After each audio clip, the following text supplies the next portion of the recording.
Bonjour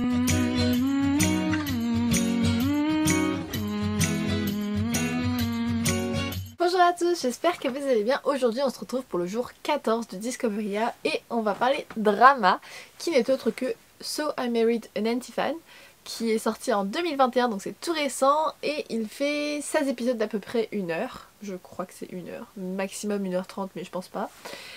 Et c'est une histoire qui change beaucoup de ce qu'on a l'habitude de regarder. Je trouve que c'est un contenu qui est plus mature. Faudrait peut-être que je vous donne les résumés et le contexte. Donc une star très connue de K-pop, il est top 1 en Vogue.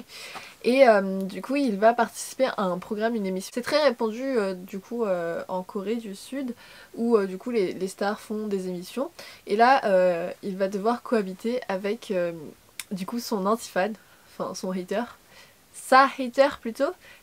Et ils vont devoir prétendre qu'ils se sont mariés, en gros, c'est ça le principe de l'émission. Et franchement c'est vraiment comique et aussi ça nous ouvre les yeux sur comment les émissions sont tournées de façon à influencer votre façon de voir les choses, dans le sens où on va faire en sorte de diaboliser du coup cette anti-fan et pour du coup dans l'autre sens montrer à quel point la star est une personne aussi bonne que Gandhi, si vous voyez ce que je veux dire.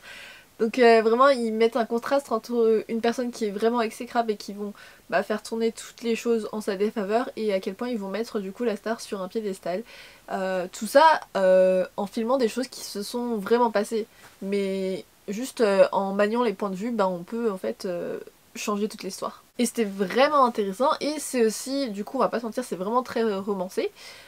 Mais j'ai bien apprécié la façon dont les personnages règlent leurs problèmes, leurs conflits.